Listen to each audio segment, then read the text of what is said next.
El día de hoy nos toca hablar de Afganistán, un lugar muy loco en donde tener el cabello largo y la barba es algo que es obligatorio, así como yo. Esto es obligatorio.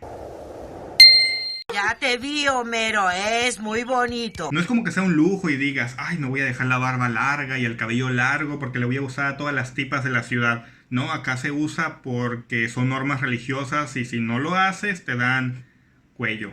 ¡Ay, qué miedo! ¡Yo me voy! Y te preguntarás si la gente calva cómo le hace. Ah, bueno, para eso son los turbantes. Wait, that's illegal. ¿Y qué pasa con la gente lampiña? Bueno, es que no hay afganos lampiños. En su ADN está la barba larga. Señor, qué suerte tienen algunos. ¡Afganistán! ¡Afganistán! Y bueno, la geografía de Afganistán es muy impresionante. Este lugar básicamente tiene todos los tipos de clima y biomas. Tenemos praderas, zonas de cultivo, desiertos, bosques, cálidos, fríos. Aquí hay de todo. También en este lugar se desarrollaría muchos tipos de flora y fauna que la verdad tengo flojera de mencionar o de saber cuáles son, pero los voy a investigar cuando edite el video y van a aparecer alrededor de mi cara. Molto coincidente.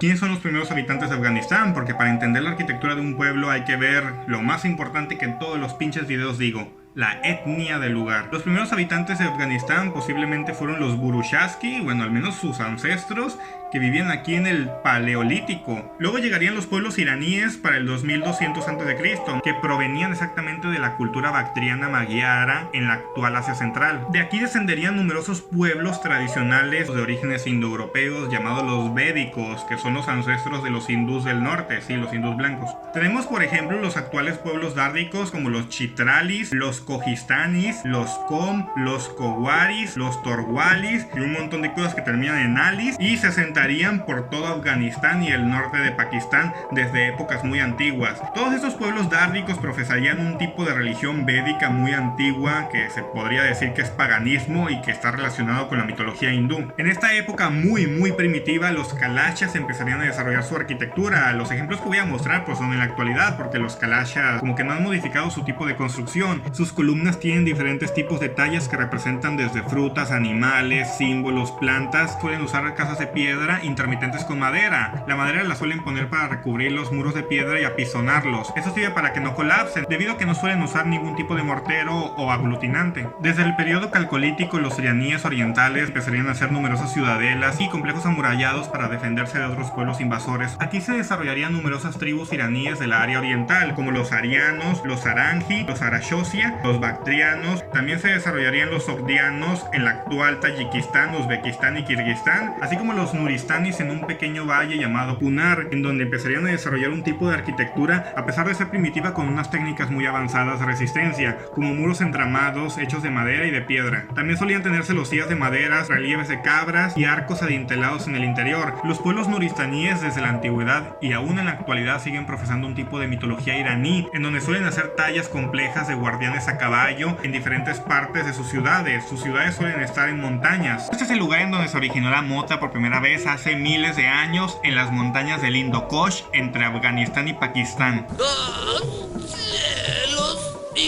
Ya con el tiempo y con las influencias del centro de la India, los pueblos dárdicos desarrollarían el reino de Gandhara para el año 1400 a.C. Al mismo tiempo, en la parte de Afganistán, sobre todo en el centro, se desarrollaría el reino de Camboja. Solían tener un tipo de religión avéstica previas al zoroastrismo. Se cree que en esta época es en donde nacería Zoroastro. No se sabe exactamente en dónde nació. Muchos le atribuyen a Azerbaiyán, otros dicen que es en Irán, aunque lo más aceptado es que él nació en Balj, que está ubicado al norte de Afganistán. ¡Guapo! ¡Guapo! Luego llegaría el periodo hinduista, que en realidad no tuvo tanto éxito. Para el año 520 a.C., el imperio persa Aqueménida conquistaría Afganistán, formando numerosas satrapías. Con la invasión griega de los territorios antiguamente aqueménidas, los griegos tomarían toda Persia. Con la influencia griega por los generales, sobre todo de la dinastía Seleucida, las influencias helenísticas fortalecieron las conexiones con los pueblos de la India, por lo que se incorporarían numerosos elementos de orígenes hinduistas y budistas a este lugar. lugar, y aquí se empezaría a desarrollar un tipo de arte llamado el greco-budista. A este tipo de arquitectura se le empezó a llamar el budismo de Gandhara, y tiene tres fases. La primera es bajo el imperio Maurya, en donde se empezarían a popularizar las imágenes de Buda desde Afganistán hasta Pakistán, aunque el domo de la stupa en esta época apenas estaba semiabovedado. La fase 2, que es dominada por los bactrianos, se caracterizan por las expansiones de los relieves. Aquí se empezaría a desarrollar el tipo de escritura llamado Jaroshtri. En la fase 3, con numerosas migraciones de persas partos, empezarían a construirse santuarios para albergarlos. En este periodo también empezarían a aparecer imágenes monumentales y se empezaría a retratar los bodhisattvas. Ya en la fase 4, que esta se desarrolló durante el imperio Kushan, son una etnia yuezhi, descendiente de la bactriana, que se convirtió en un imperio poderoso que hasta llegó al valle de Turfán. Se cree que este imperio es el responsable de esparcir el budismo por toda China. Se empezarían a construir numerosas estupas no solamente en las grandes ciudades, sino que incursionarían en las zonas montañosas e inaccesibles como los del valle del Suad para convertir a los habitantes al budismo. Aquí las estupas se empezarían a hacer más complejas y empezarían a tener numerosos adornos en las partes de la crestería del domo, y así se crearía un tipo de estupa única llamada la de Bhuktara,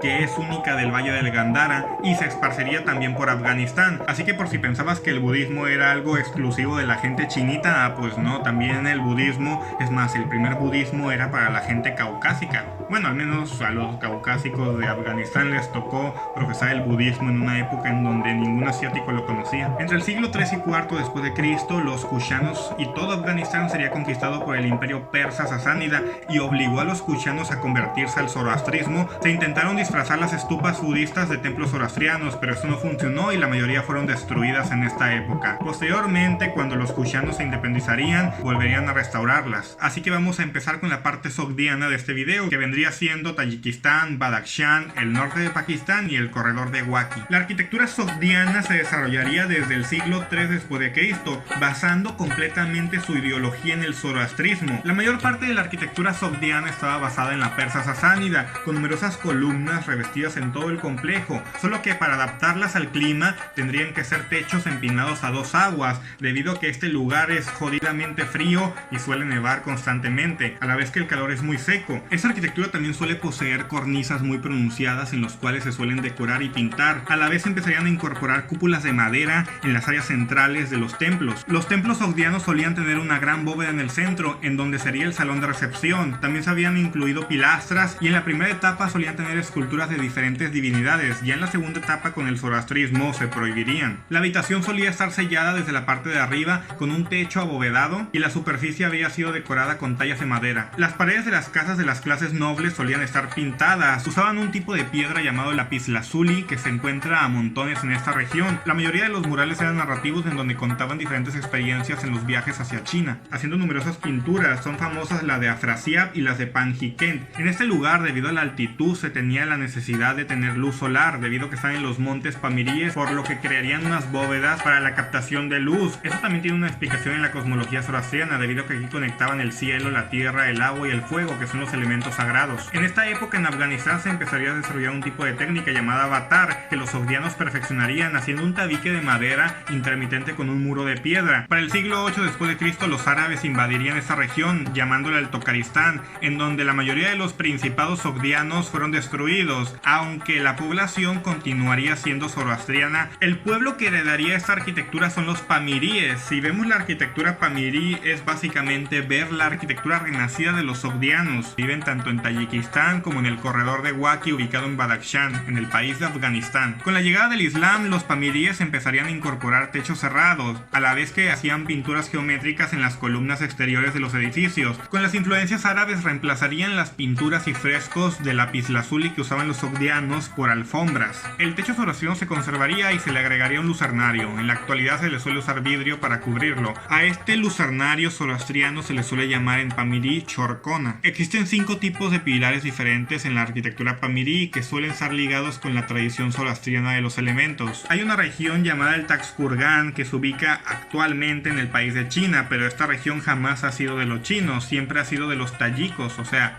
es una región sogdiana en donde se pueden ver numerosos palacios e incluso la misma etnia de este lugar son tayikos. Ya para finales de la Edad Media, los sogdianos gozarían de cierta autonomía, formando otra vez grandes principados, tomando algunos elementos nuevos como las columnas Hunza de los pueblos Burushaski, y también se incorporarían columnas uzbecas. Y los pueblos del Khyber, que es es el norte de Pakistán, desarrollarían columnas en sus mezquitas a partir del siglo XVI, cada valle formando su propio estilo, santuarios interiores y balcones exteriores. También en la arquitectura del Kojistán suele haber unas ondas labradas en las vigas de las partes inferiores de las mezquitas. Tenemos por ejemplo la columna del Valle de Seo, la columna del Valle de Swati, la columna Kojistaní, las columnas del Nuristán, las columnas Chitrali y las columnas Qom, todas estas revestidas alrededor de las mezquitas. Un detalle de este tipo de columnas es que su construcción no se despliega del capitel. El ejemplo arquitectónico más llamativo de todo este lugar es la mezquita del Valle del Swat. Y ahora vamos a hablar de la arquitectura de Afganistán. En esta época, que por cierto estamos en el siglo III después de Cristo, es la mención más antigua del pueblo pashtún, que se le solía llamar Pakatas, que era una tribu bactriana cuyos todos los pashtún son descendientes de ellos, aunque más que nada los pashtún son descendientes de todos los pueblos que habitaban Afganistán. Ya para el siglo IV y V empezarían a llegar numerosas incursiones de pueblos heftalitas, o sea los hunos blancos. Entre ellos estaban los kidaritas, los chonitas, los nesak y los halconitas. Aquí empezaría una nueva etapa del budismo, pero con ideología mahayana, que se mezclaría con las tradiciones zoroastrianas locales, por lo que se crearía un híbrido entre el zoroastrismo y el budismo, o algo muy loco, como las famosas cuevas de Bamiyan, en donde hay unos budas colosales tallados en la montaña, y se convirtió en la religión de todos los habitantes. La stupa afgana empezaría a popularizarse, que era un tipo de domo de origen persa, más algunos elementos de orígenes hindúes, así como las estupas de Guldara y de Java. Los príncipes heftalitas del norte de Afganistán expulsarían a los persas sasánidas del lugar, llamando a su territorio el Tokaristán. Con la conquista árabe del lugar, los samánidas se convertirían en la dinastía gobernante de habla persa, de donde surgiría el idioma tayiko. Los tayikos son descendientes de los sogdianos, pero con el tiempo reemplazarían su idioma por uno persa. Los que conservaron el idioma sogdiano, que es una lengua iraní oriental, son los Yaghnovis, que viven en el valle del Yaghnov. El norte de Afganistán, en donde se encuentra la ciudad de Balkh, fue conquistada rápidamente por los musulmanes debido a que una familia de monjes budistas locales,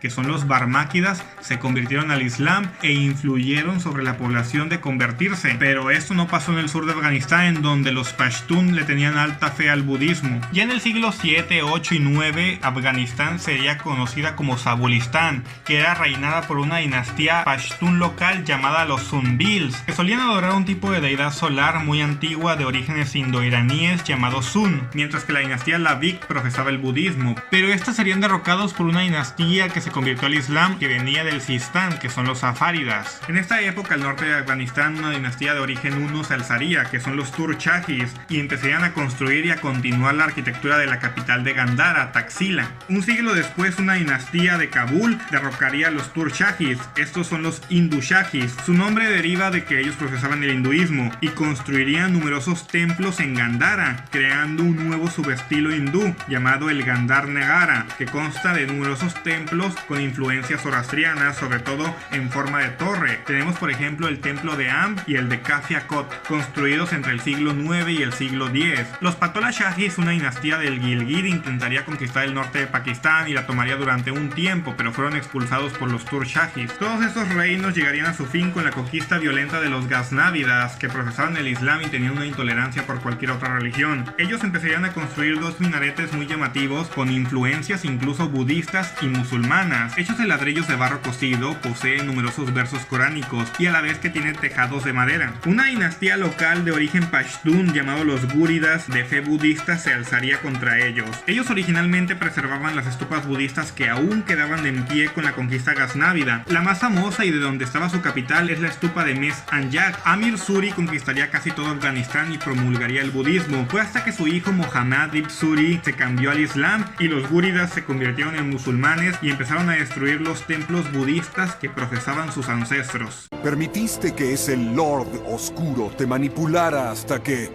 te convertiste en aquello que juraste destruir. El máximo esplendor de los Gúridas llegaría con la construcción del minarete de Jam, con numerosos versos coránicos y con una técnica de construcción basada en la arquitectura persa y budista. Luego llegaría la invasión mongola y ya a tiempo de su caída numerosos pueblos mongoles se quedarían en Afganistán, que se convertirían en los Házaras y en los Aimak, que actualmente viven en el centro de Afganistán, y ellos aceptarían la cultura persa e incluso se mezclarían con los pueblos persas Dari del norte de Afganistán. En la época timuria se empezarían a incorporar más elementos de orígenes tanto persas como de Asia Central, como ladrillos de arcilla grabados y adornados de caligrafía árabe, mosaicos de colores azules, cian y hasta naranjas, patrones geométricos por todos los minaretes y las bases de las entradas, bases cuadradas y octogonales y numerosos tipos de cúpulas persas con esmalte azul. De las dinastías locales, una se alzó gracias a los timúridas, que son los cártidas, que provenían de Bamiyan y dejaron el zoroastrismo para convertirse al Islam, por profesar el Islam Shia, en una variante llamada el sufismo, que es de origen persa, y también el ismaelismo, de influencia safávida, porque también el imperio uzbeco intentó destruir muchas veces Afganistán. Oye viejo, eso no está bien. En la época timúrida los pashtunes se volverían más poderosos e incluso formarían enormes imperios en la India. Aquí surgirían las dos dinastías locales, los Jotak y los Durrani. La capital de los Jotakis sería Kandahar, mientras que la de los Durrani sería Kabul. Lo más destacable de estas dinastías son sus enormes fortalezas, ya que hacían ciudadelas con la capacidad de albergar hasta 80.000 habitantes. Empezarían a construir un tipo de casa con un patio central arcado, llamado el Hakra, con ventanas de madera e incluso cúpulas de madera de orígenes sogdianos. En la arquitectura residencial pashtun, la mayoría de las casas suele tener el techo plano, compuesta de numerosos arcos interiores adintelados, y las casas que están ubicadas en lugares más urbanos, el patio suele estar en el segundo piso. Las ciudades afganas empezarían a crecer bajo estas dinastías y se construirían numerosas mezquitas por todas las ciudades y también santuarios, destacando el de Mazar Sharif, que es la ciudad santuario en donde se encuentra el templo más grande de todo Afganistán, y como curiosidad ese es el templo individual con mayor cantidad de mosaicos en el mundo. La mayoría de la arquitectura afgana, tanto militar como urbana, se perdería en el siglo XIX con las guerras contra el Imperio Británico, ya en la dinastía Barakzai en el siglo XIX. Ahí está tu héroe. Luego llegarían las invasiones rusas y se perdería también numerosa arquitectura, y ya llegamos a la actualidad, en donde tenemos el enorme problema de que el Estado talibán está destruyendo no nomás templos zoroastrianos y budistas, sino que también está destruyendo templos musulmanes. Creo que cualquier habitante afgano, ya sea pashtun, hazara, tayiko, nuristaní o de cualquier etnia, corre peligro con esta ideología de iconoclastia, que es el peor cáncer de la humanidad. Así que esperemos de que esto cambie, porque acabamos de ver que Afganistán ha atravesado por todas las religiones que nos podemos imaginar. Hemos visto que Afganistán ha sido profesada por paganismo, hinduismo, budismo, zoroastrismo, muchos diferentes tipos de islam. Lo importante es la etnia y la cultura, porque esa jamás ha cambiado. Sus habitantes siempre han sido los mismos, simplemente cambian los nombres.